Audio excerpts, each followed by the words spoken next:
Right, hi. Just we're going to have a quick catch up on where we are with the 2-year-olds that are in with Dan and Claire. So I appreciate you taking the time, Dan. I suppose now your workload's been halved. Be saying that Claire's now taking half the work off you. No, I don't think anything's really changed on that front. I think it's like a couple that have lived together for 15 years finally getting married. I don't think anything really changes except the paperwork and what the outside world sees. So, no, I think it's well overdue, and I think as I saw when you put your post out last week about it's amazing, Twitter being used for the good and just being able to get that, something that should have already been in place anyway, but just didn't seem to be important enough to anybody else. You got on the radar, and obviously it's been made happen relatively quickly as well, I suppose. Yeah, no, I mean, it took a while, and it's something we'd inquired about before in different avenues, but that seemed to spark the interest. So, anyway, it's worked, and I think you'll see a lot more of it going forward. And I think you've obviously there's a couple of father-son combinations, but I think you're going to at some point down the line there's going to start to be amalgamations of training businesses and different types of partnerships form. So I think it can only be good for the industry. I think there's a reality of you probably need a certain size of a training yard to be able to deliver a sort of professional quality service, and I think there's a lot of smaller trainers who are probably struggling to do that at the moment just because they don't have the numbers, because there seems to be this continual flocking to a handful of very big yards. But anyway, look, it's something that means a lot to us. Probably doesn't mean a great deal to the rest of the world, but it's good. It's great. It's about Claire getting recognised for what she's doing professionally on the paper. I suppose it's like a law firm and becoming a named partner. It doesn't actually really change your ability or what you were doing, but it just lets the outside world know and recognise what you do actually do on a day-to-day basis. So. I think it's a very good thing, and I think the interesting point for me, I don't want to go off too far onto a tangent, because there's obviously we want to talk about the 2-year-olds and also keep this relatively brief, but I think where the real interesting part will be the amalgamation of racing businesses. I know of a couple of trainers that are already had very informal conversations where you've got a jumps yard and a flat yard that are relatively close to each other, discussing the possibility of combining as a training partnership. So A, the yard is operational all year round. B, they've got a wider selection of horses and more to appeal to potential owners. But also, as you say, the economy of scale factor has got to be part of it. So it'll be interesting to see how that all pans through. Yeah. That's it. That's going to be the shortest answer I've ever had from you, ever. Yeah. No, listen, let's talk about the 2-year-olds. It's obviously, let's do Nantosuelta first, because there's a video gone out this morning, so we can see that she is progressing. I've already had a couple of informal questions come through from folk, because they kind of get that, the whole process from where she is now to swinging canters to the race course. What are those stages, and roughly how long will something like that?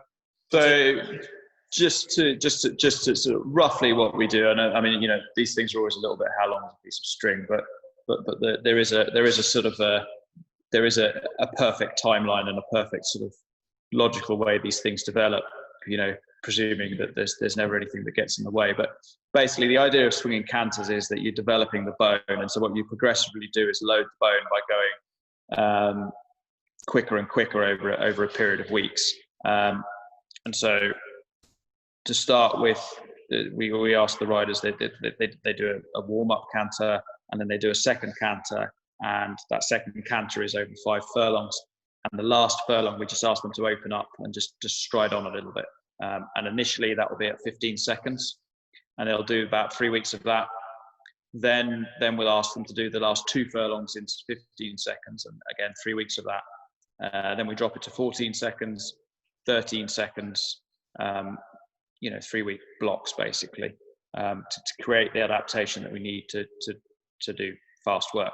Now, obviously, there's always, judging the difference between 15 and 14 seconds is it sounds easy. If anyone can drive at 32 miles an hour instead of 30 miles an hour without looking at their speedometer, that's the finesse that we're talking about, judging the pace. So obviously, these things are never quite as precise in practice as they are in theory, but that's what we're looking to do, and put them through a series of that. And by then, the sort of what you've hopefully done is conditioned the bone to be able to tolerate, proper fast work. So what you're trying to avoid there is, the most common, I suppose, training injury or training hold up in a young horse is what people call sore shins, which is literally where it's shin splints. People get them as well, and it's just where the loading of the bone is being too quick, and you start to get discomfort as a result of that, and heat and inflammation, because the bone's not adapted in the correct way. So that's what we're trying to avoid. And then hopefully what we're doing is building a foundation for a horse that can race year on year on year, consistently and soundly, by having that base in them. So that process takes around 12 weeks. And then, as a byproduct of that, the horse is obviously getting fitter all the time, and we're teaching them about going upsides and all the rest of it. And those last sort of 2-3 weeks at 13 seconds, dare I say it, 12 seconds sometimes, that's almost racing pace there now. And then we go into a gallop and it'll be exactly the same, but rather than canter those first 3 furlongs, we'll be at working pace, and finishing off and sort of testing the horse. So it then doesn't take very long, particularly with a sprinter, and a horse that's quite sharp and kind of gets the idea, for them to then get on the track once that process is finished, as it were. So that's really the idea of it. And although I've talked about the shins, obviously it's the entire skeleton, and you get similar issues in horses in other parts of their anatomy. And so that's really the process. That's what we're trying to do. With Sognatore, he'd obviously gone through that whole process, and that's work banked, as it were, for the future. He'll need some conditioning again because he's had time off, but we'll talk about more of him in detail. But with Nantosuelta, I'm pretty sure we're very close to starting that process. It's just taken her a bit longer, I think, to get to the stage where we felt she was ready for that. Mostly because she's been growing and she's been a bit immature. And look, you need a horse that's enthusiastic and enjoying their work and finding it easy before you start doing that. Because the worst thing you can do is push a horse that's not ready for it to do something like that. They don't enjoy it, and you create a sour horse. So that's really what we've been, letting her basically come to herself so that we can start that process. And I think we're pretty much there. As I say, it's a chat I'll have with Claire.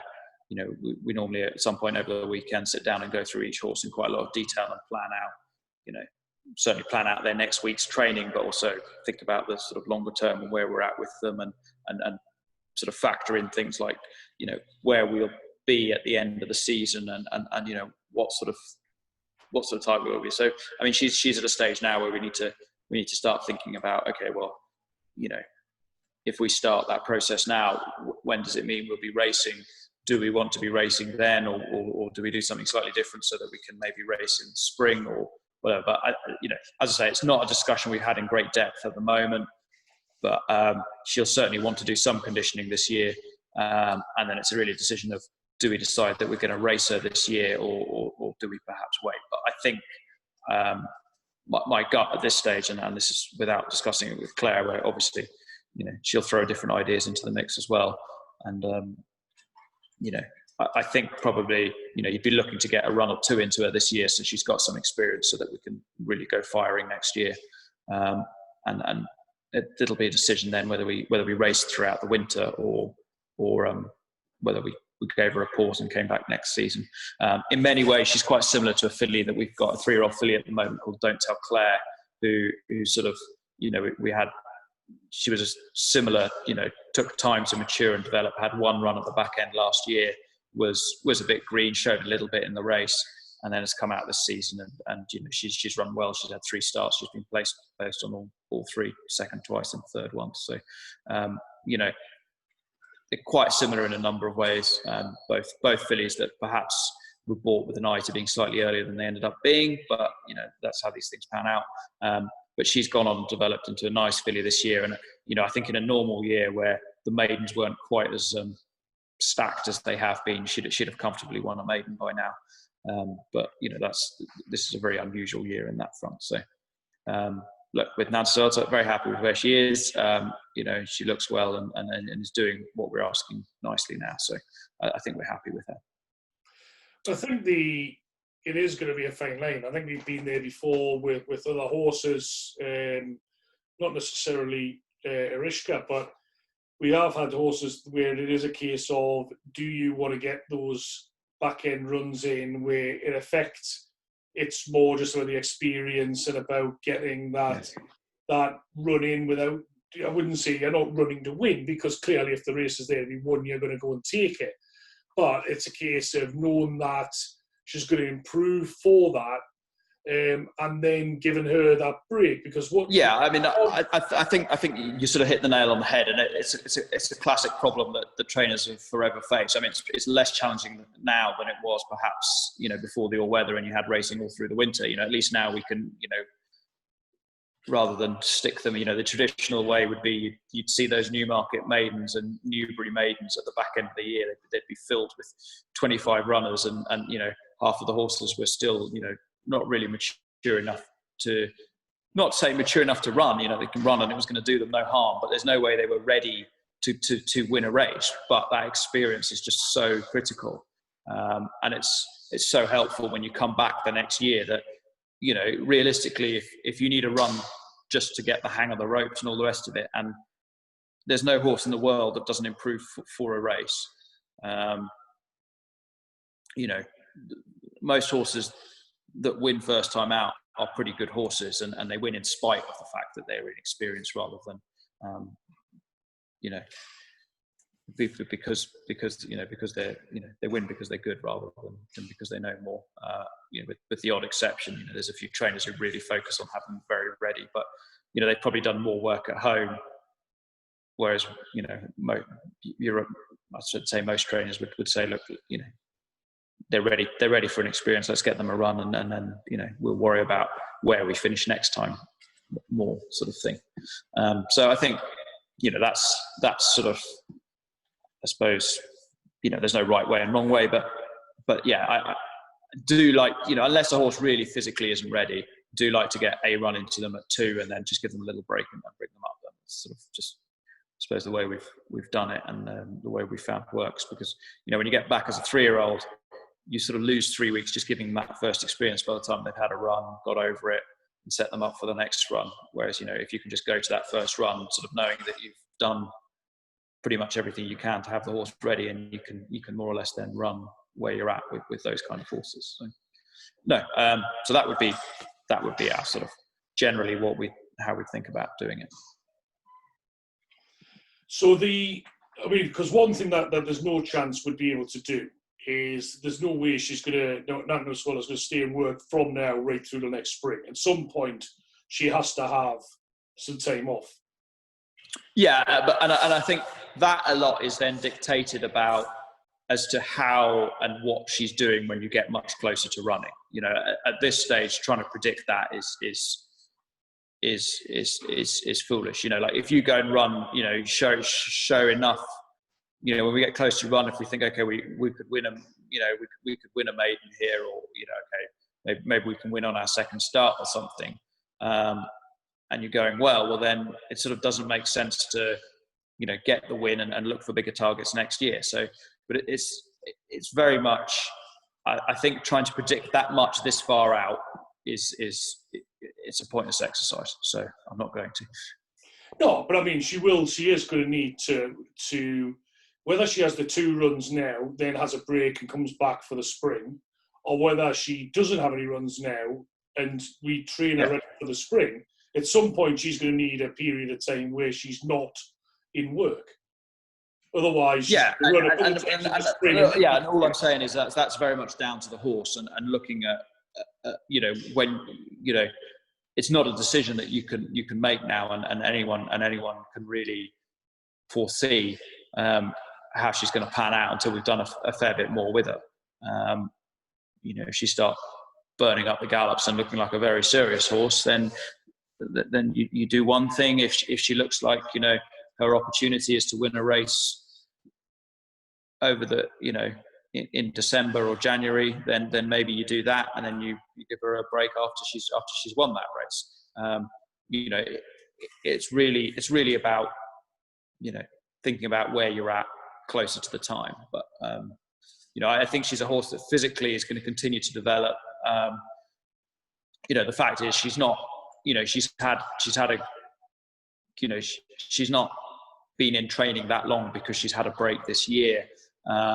And so she doesn't necessarily, whereas you might give some horses sort of 8 weeks over the winter. I mean, I think Don't Tell Claire last year just had 4 weeks after her first run and came back into training, and she'd have been ready to run when the turf started. Unfortunately, it never happened, but that's nobody's fault. Plans, etc., isn't it? But exactly. So and who knows? But there's still I know it's very difficult to say, and I'm not going to put the gun to your head, but there's still plenty of signs of ability, and that she's going to be a nice horse.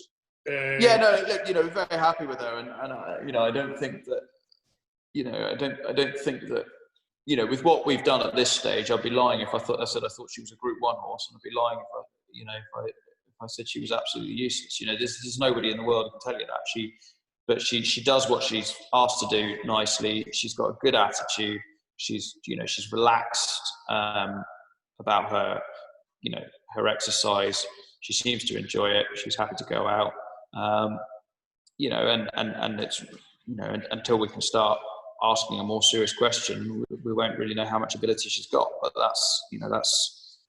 that's any horse. I mean, I think generally, I don't think you can tell how good a horse is until you put them on the track. It's how they withstand that test. But no, once you start doing proper fast work, you can get a gauge. I mean, you get plenty of horses that can run very fast for 2 furlongs. Anyone who's seen an expensive breeze-up horse knows that. But doesn't mean they all last 5, let alone further. So. No, very, very true. All the signs are right at the moment that she'd be a nice horse and plenty of fun to be had with her. So. Brilliant. And Sognatore, obviously he's not at the stage that Nantosuelta is, because he's had the hold up after he had his little event in the yard. So I mean, whereabouts is he at now? So he did a lot of hand walking because it basically it was struggling with because of the injury he had, the ligament, that when he turned, actually that caused him the most discomfort of anything. He could trot well in a straight line, but actually when you walked him in turn, he was uncomfortable. Keeping him away from the horse walker was quite important. So he did a lot of hand walking in his rehabilitation, which the guys, it's not the most exciting job in the world, walking a horse round the yard for an hour. So the guys have done well to do that. And there's been a lot of hours put into doing that. We're happy with how he moves on the turn now. So he has, in the last couple of weeks, started going on the horse walker because, the reality is if he can't withstand going on the horse walker, well, he's not going to withstand being ridden anyway. And that's all gone well.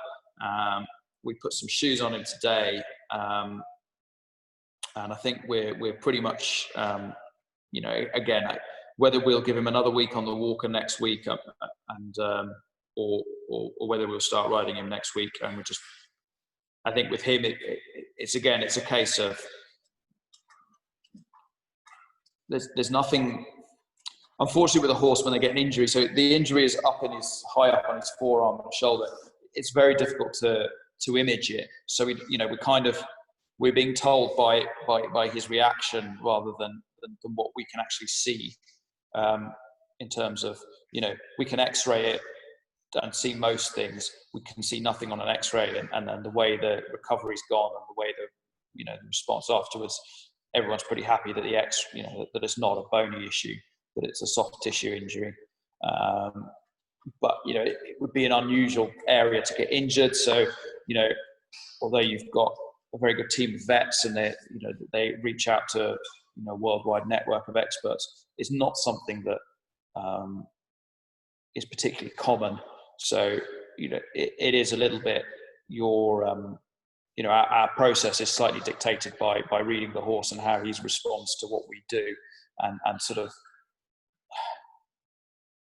assuming is not the right word, but it's a very educated guess as to what he has done, but we don't actually have a proper confirmation because you just simply can't image what we'd need to image to confirm it. But everything points to that's what's happened, and he's got this slight ligament strain. And look, we've made good progress. Everyone seems happy. The time frames and the way he's recovering are fitting what they think he's done. And look, he'll be, as I say, I think we put some shoes on him today, and whether we ride him next week or the week after, I'll sit down with Claire and discuss. And we just again have to think what's going to be the best way of riding him, exactly what's the kind of best exercise. Normally a horse that's coming for long layoff, we might do a little bit in the lunge ring, which we've got a very big lunge ring. So lunge ring, for anyone who doesn't know, is a circular pen, and when you lunge a horse, you lunge, it's without a rider. Someone stands in the middle and the horse goes round the outside of the edge. And they obviously come any size you want. We've got a particularly big one because working in tight circles is not something you really need to do on a thoroughbred particularly. So the bigger the better, and you still maintain a degree of control. And normally a horse that's had a lot of time off, we'd start off up in there. As much as anything else, a horse that's had a lot of time off, they tend to be quite excited about being ridden again. So at least it's a controlled space. However, for him, I think putting the strain on of going in a turn is not something we really want to do straight away. So I suspect we'll probably do some trotting or very slow cantering on a gallop or out on the roads, just to get him, see how we go. And again, I think it's going to be a case of doing some very gentle work, and as long as everything's okay, then we'll do slightly, keep increasing the work, and and then just gradually build it up, and then any signs of problems we'll have to back down and drop it down a level or two, and that's sort of it's horsemanship and it's common sense, and it's reading the situation in front of you, and that's what we'll be doing with him. But everyone seems reasonably confident. I'm happy with how he is. The real plus with him is we know he was working. He has done some fast work, and he worked with a horse that's gone and won, and there was very little to split between them. So I think it's just a matter of being patient, and he'll get there. And when he gets to the track, he's certainly got the ability to win races. So we'll let him tell us. In terms of getting him fit, so the early phase will be sort of suck it and see how we go on. But once we've got him up cantering, and we're cantering away quite happily, and everything's all right, and we're doing a sort of normal speed canter, it's probably a process of he'll do one canter for sort of, once we're up to normal speed, sort of 3 weeks, and then sort of step it up to 2 canters, and then we'll introduce some swinging canters. And again, but we wouldn't do the whole program that I described in Nantosuelta, because we've done it already with him. So some of that conditioning's there. Obviously, we need to put some back in, because you do get a loss of conditioning, of course, when you take away the stimulus. But so he'll then do some swinging canters, and again, that'll help us gradually build up and see that he's comfortable doing in those faster paces, and then we'll get to full blown fast work. So again, he'd be a sort of probably a not entirely dissimilar time frame to Nantosuelta. So we might, after everyone's been patient, we might suddenly end up with 2 crowd racing horses hitting the track within a few days of each other. Sort of where we sat now. That's all best laid plans, and things never quite work like that. But that's where we are with both of them, I think. I think it is a case of needing the patience, and I think we knew this when we bought into these horses, that they were of a better caliber than we typically have managed to get hold of in the past. Arishka was a nice horse, and it was nice, it had a nice page. But I think, if you look at them purely on a breeding wise, both of these horses are, on paper, of a slightly better grade than what Arishka potentially could have been. Definitely better than Born to Finish was when we bought him. And I think that's where you need to have the patience, because you don't want to spoil what could be a nice horse by doing things too quickly, or doing the wrong things, or panicking and rushing to get into the track. Whereas if the horse is only going to be a mid-grade horse, you're possibly more inclined to possibly take a little bit of a chance, and you're not losing out on an awful lot. So I think this is the key, isn't it? I think that's the key, and I think let's be realistic here.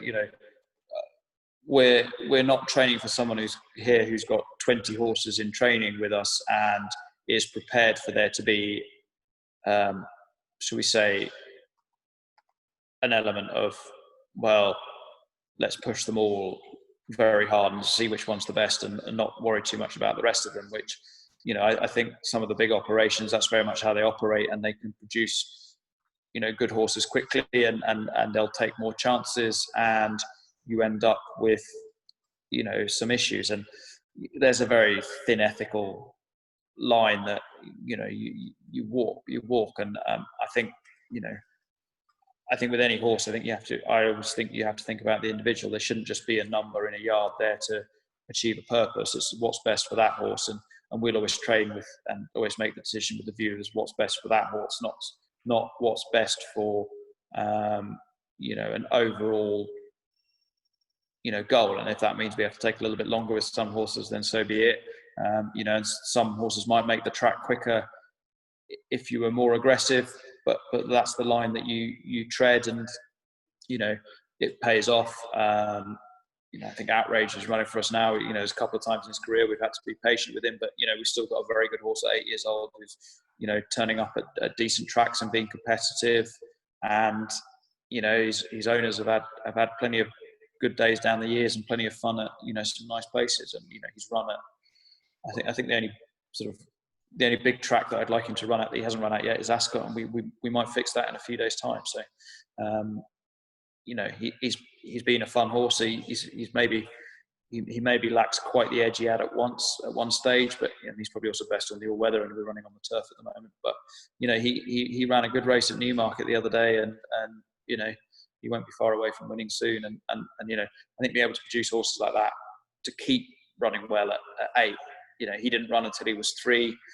He won at 3, and then improved at 4, and he then had another little issue, and came back at 6, and was as good as he's ever been. So he's a horse that's continually progressed. Well, not continually progressed, but he's maybe not progressing anymore, but he's still very competitive at a fairly decent fun level to be racing at. And that's how we want to train these horses for people, so that you can have lots of fun. Not just hopefully any horse you buy, you can have some fun when they're 2, but you'd like to be thinking you can have some fun when they're 3 and 4 and 5, and keep going and get lots of good days out of them. And I think that's what we're trying to do here. And I think it's fully support from us in the respect, and we did have a horse that, for all the obvious reasons, will remain totally nameless, that was pushed too much as a 2-year-old.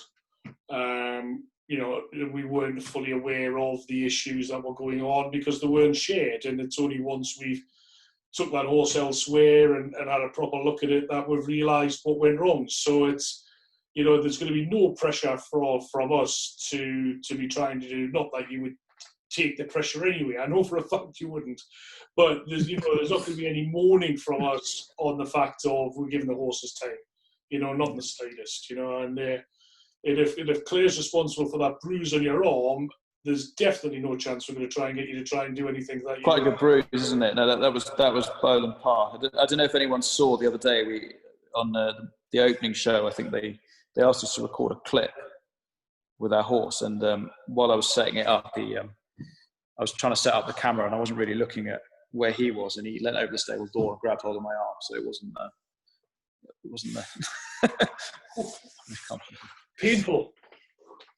Yeah, but anyway, occupational hazard. Never work with children and animals, isn't that what they say? Well, yeah, no, I can get that. Well, listen, as always, Dan, really appreciate your time. And it's I know that the owners do appreciate the depth and the detail that we can go into. That they learn something every time, and as do I. It's none of us are going to want to. I don't imagine any of us are wanting to be trainers in the future, but it is good to have more of an insight into actually what's going on, rather than just waiting for an entry, a declaration, and then watching a horse run. So it is, chats like this are very much appreciated. Brilliant. Okay. Well, thank you. cool. Thanks very much. Have a good day.